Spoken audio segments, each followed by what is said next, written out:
Hi, I'm BJ, and this is the Arcane Alienist Podcast.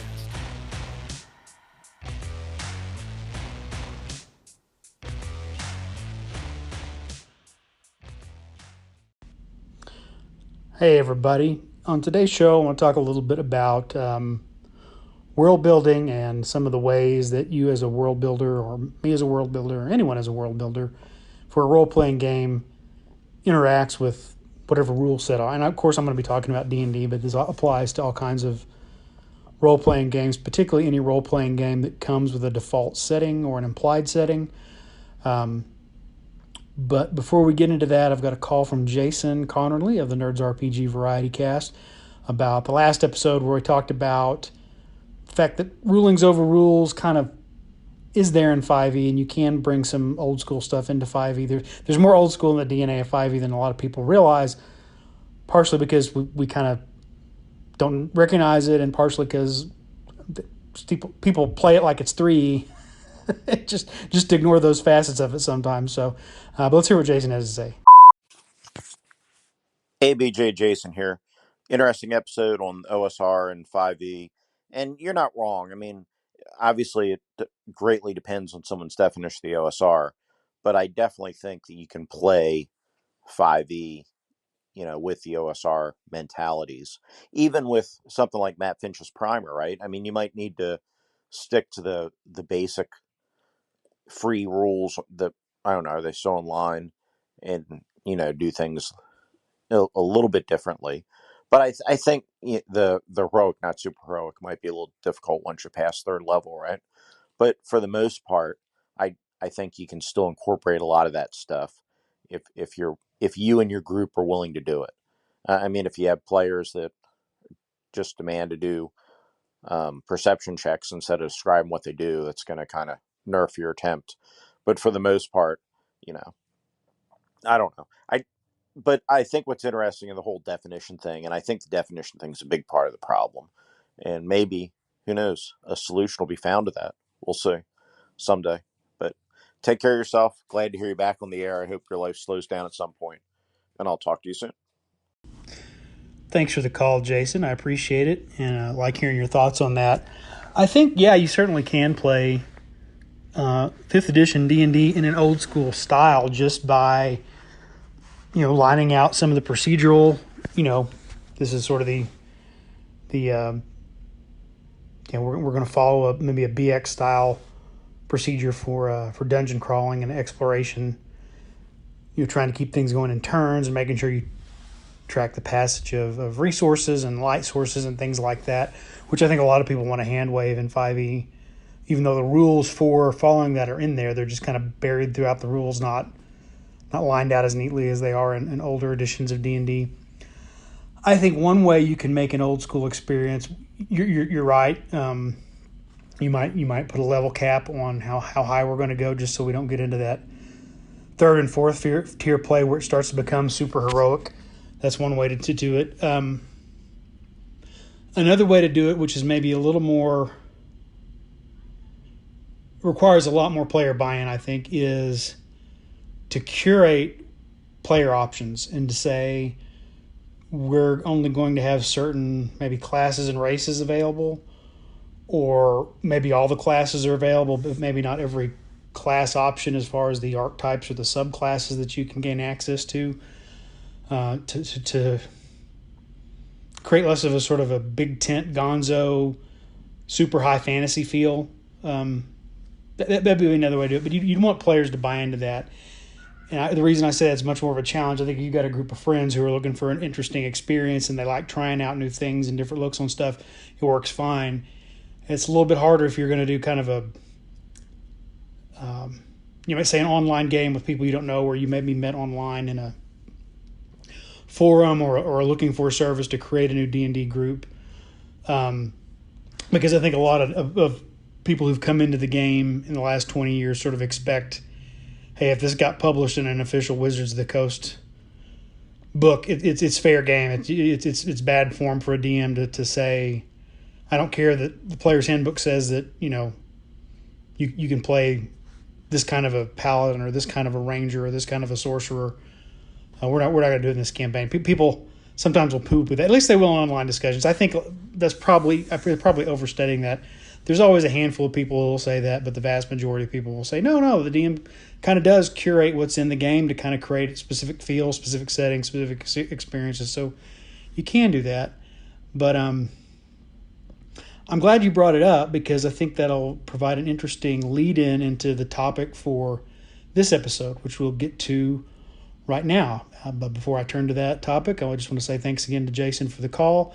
Everybody be sure, as always, to check out the Nerds RPG Variety cast, available on Anchor or wherever fine podcasts are. How do you say that?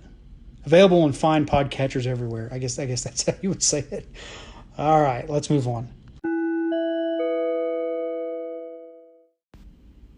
Hey, this is BJ from the future with a quick comment on what I'm about to talk about, and something I forgot to mention when I recorded it. So rather than go back and re-record the whole segment or try to split it up, I'm just going to insert this little comment here.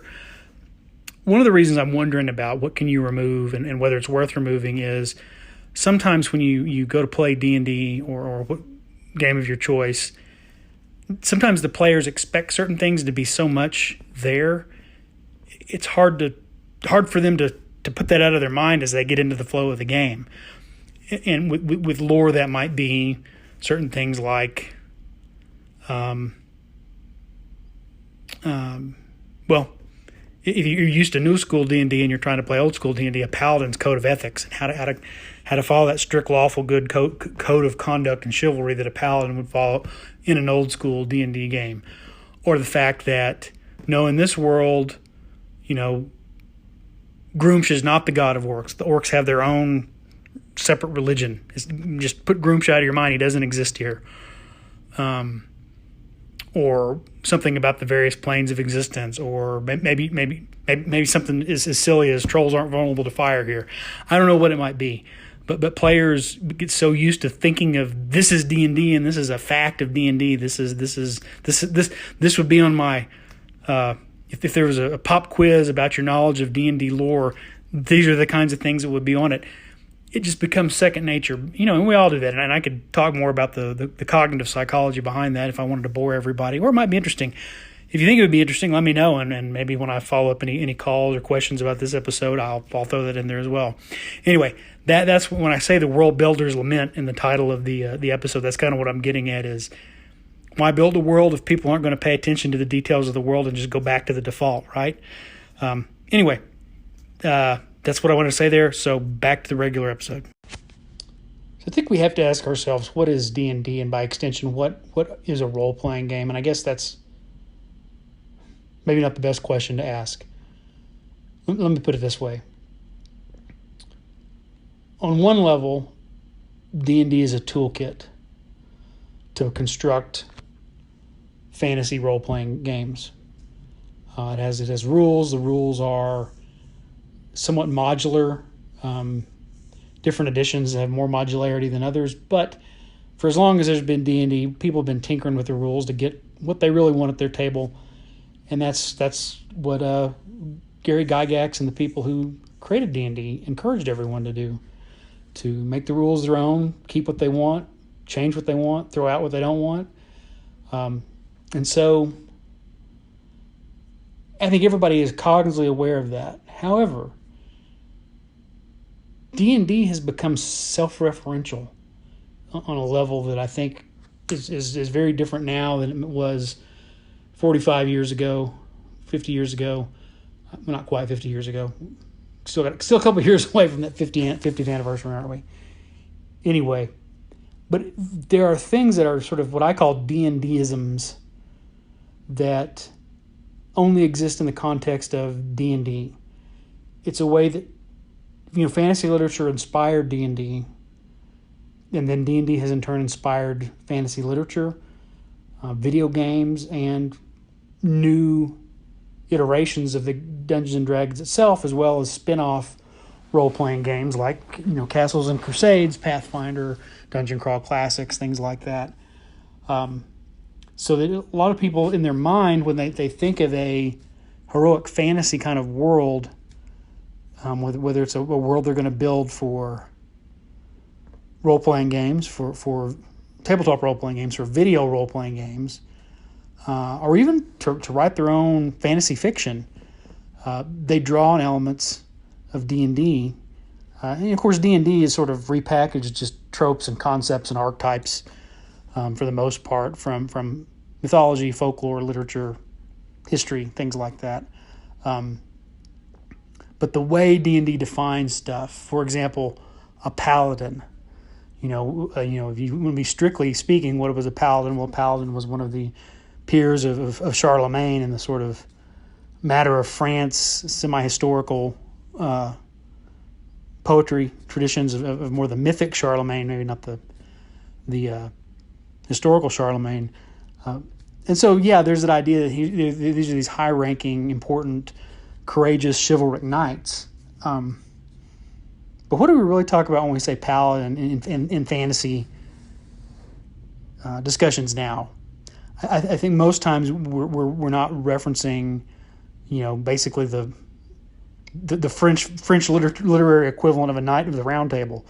We're referencing what we think of as the D&D paladin, which comes out of Pal Anderson's fiction in Three Hearts and Three Lions, but it's become sort of a D&D thing that fuels that, and I think puts that back into World of Warcraft as a video game or other tabletop role-playing games. We're thinking of the D&D paladin that emerged out of the Greyhawk supplement, and then the Player's Handbook for Advanced Dungeons and Dragons, first edition. I think that's where we're going to and people may riff on that and make new kinds of paladins, as we've seen begin to happen in 4th and now 5th edition D&D.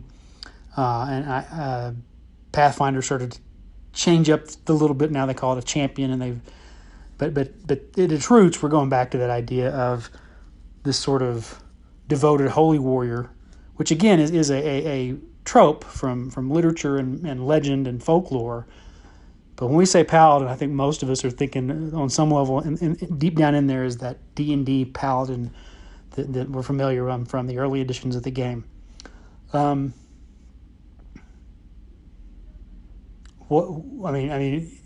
I guess the question I'm pondering now are, what are those other D&Disms? In a couple of my last episode, I talked about, maybe not my last episode, but the one right before that, when I revisited the idea of gods and saints and deities and clerics and such. Clerics are kind of a D&Dism. There are pieces. You can find bits of the cleric in various sources, but the cleric, as we think of it in D&D, is a uniquely D&D thing. I mean, there's certainly priests in other fantasy literature, spell-wielding priests, warrior priests, but the cleric as what it is and its unique set of functions and kind of the role it plays and how that's evolved over time has I think been guided by the way it all congealed in Dungeons and Dragons. I don't know what I'm just thinking of some of the other ones. Alignment, that particularly the 9-point alignment system we think of is very much a D&Dism. I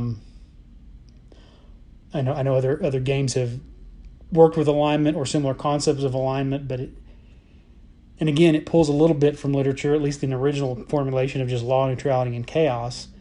But when you add the good and evil dimension in there, it takes on a whole other thing, as opposed to just trying to reflect, again, Pal Anderson and also Michael Moorcock and their sort of cosmology of their fantasy fiction. Once you get that 9-point alignment system and you've introduced good and evil in there, distinct from law and chaos, it becomes its own thing, and now that's a D&Dism. In a recent episode of Cerebrivore, I mentioned this, and I think I mentioned it a couple times before on my podcast and in discussions with other people, that there's become a sort of self-referential circularity with 9-point alignment when you say, really, other than using this as a role-playing tool, what use does this have in the game? And some people are like, no, you have to have that. It's just not D&D if you don't have those alignments in the game. Well, why not? Well, that's just the way it is. Well, again, I understand this is a useful role-playing tool for just sort of a general set of guidelines about ethical and moral dilemmas that when a character is faced with it, how they might respond. But you don't have to have it. Well, you have to have it. Why? Well, there are whole planes that are the embodiment of these 9 alignments. It's like, yeah, but that presumes that you're going to use that great wheel cosmology or something like it in your D&D game. And that's kind of what I'm getting at is when we get so much, when it becomes sort of cyclical and circular and self-referential, when does D&D stop being a toolkit to take what you do and don't like to build your own game? And when do you have sacred cows that can't be removed from the game? And that's sort of the lesson of 4th edition. Is 4th edition was a pretty well designed game for sort of very good for skirmish, fantasy skirmish, but it you know, I don't think you need as many rules on how to role play as you do on how to adjudicate combat and skill challenges. So, you know, if you just thumb through the book, it looks like it's all about a combat game. There's more to it than that, but I can understand how the perception is there. But it was a very well-designed game, but it was just so different from everything that had come before. People didn't like it. It didn't feel like D&D. Dan Masters, Professor Dungeon Master, who has the Dungeon Craft YouTube channel, who I very like. I love his stuff. But he said when he looked at 4E in the store, and he said there's a lizard person is a dragonborn. If you open the book, you learn as a dragonborn. There's a lizard person, a dragonborn, on the cover instead of a dwarf or an elf or a typical D&D adventure. It just didn't feel like D&D to him. So I understand that.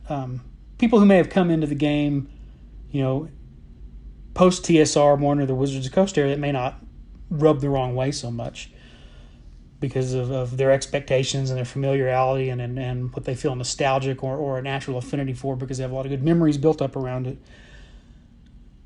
But I guess what I'm getting at is you know, well, if you don't like Dragonborn in your game, just don't have Dragonborn in your game. If you don't like Tieflings or Tabaxi or whatever it is that you don't like about that are presented in these in the player's handbook as options for characters, they're presented in the monster manual as a monster that you could have in the world, but you don't have to. You know, you can have a game where there are no monks. You could say I'm running a European style, and then the monk just doesn't fit. A lot of people do that, or a lot of people find a way to sort of reflavor the monk to make it fit into more of a medieval Europe setting as opposed to more of a thing. But again, D&D has become self-referential, has become its own thing. The artwork, was a real shift in the artwork when Wizards of the Coast did 3rd edition. A lot of people call it the dungeon punk aesthetic, which is come and gone, but it did push us, I think, to a new level of, and you saw a little bit of that before in like the Spelljammer and Planescape stuff, where you just had something that was really weird and different from D&D in 2nd edition. But I think 3rd edition, it was a purposeful decision to say we want to sort of make. I think Wizards wanted to make D&D self-referential, that D&D is its own thing with its own style and its own imagery and its own branding, and it's not just something that is a set of rules that allows you to approximate the Lord of the Rings or to approximate Conan the Barbarian or something like that.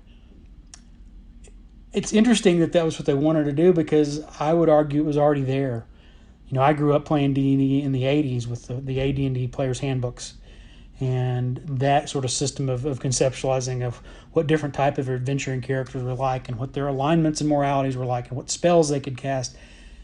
The self-referential nature of D&D was already there before Wizards of the Coast brought in 3rd edition. It was there in 1st edition. It was there in 2nd edition. Again, tropes we're all familiar with. Those aren't bad because it allows us to all say, we're going to play D&D, and then now even to say we're going to play this edition of D&D, and everybody can kind of come to the table and generally know what to expect. Unless the person organizing, the GM says, well, we're going to come together and play this edition of D&D, but with the following changes. Now, those changes can be mechanical changes, which are just house rules, but they can also be changes in the lore and the types of characters available to give a tone or a feel to the setting, which is one way, as I mentioned in my response to Jason's call earlier. I think you can, with 5th edition or with Pathfinder or with modern gaming, maybe get back to a little bit of the old school. You can't perfectly replicate it. If you want to perfectly replicate it, just go play the old edition. That's what I do. I just play BX when I want to play old school. But you can, I think it's possible with a little bit of thought, a little creativity, a little bit of planning. But at what point, there's always that negotiation, right? The DM can say, I'm going to run my world this way. And if nobody wants to do it, well, the DM without a players isn't a DM anymore. He's just well, he's got an audience of one, yourself, with no players. So your players kind of vote with their feet on that if they're not Dan. If your players are your good friends, maybe they'll be honest with you about what they like and don't like, and what they're willing to tolerate. Because DMs deserve their chance to exercise their creative muscles as well. To me, the campaign and the setting, that's the DM's character. And so the DM, just as much as players like to invest time and energy into thinking about their character, oftentimes the DM wants to, that's how they kind of scratch that itch, is through their world building, which I guess was the whole point of this. And I'm left maybe not with so many answers as a question that I'd love to hear from other people about, is what are the D&Disms that can get in the way of world building? If you want to start a new campaign from scratch and really establish a tone for your campaign to make it something different from the bog standard D&D that's just implied by looking through the player's handbook and the monster manual and the DMG, what are those things that get in the way? Not the rules, not the mechanics necessarily, but what are those things we've come to accept as narratively a part of D&D? Are there certain character classes, certain races, certain things like alignment, maybe certain spell options, or Vancian magic? There's one of them right there. I mean, it works well for D&D and in similar games, but it's not the only way to handle magic in a D&D. It's probably one of the most frequently, historically, house-ruled mechanics.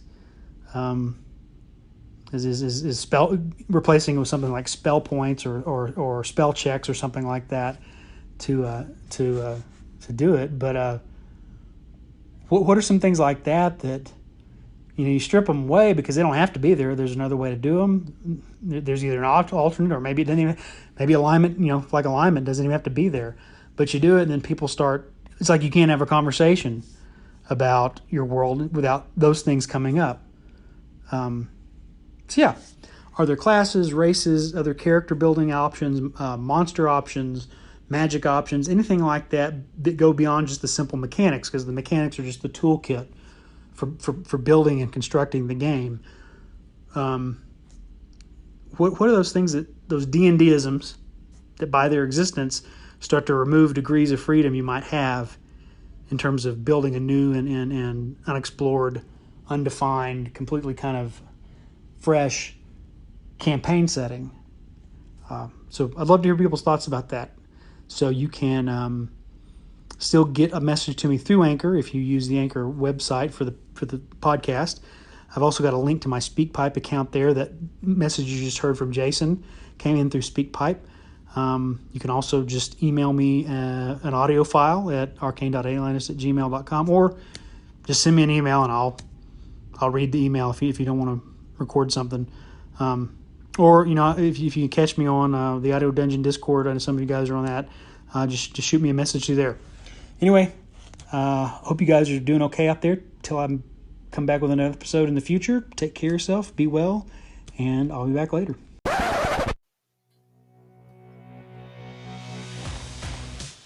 Thanks for listening to the Arcane Alienist podcast.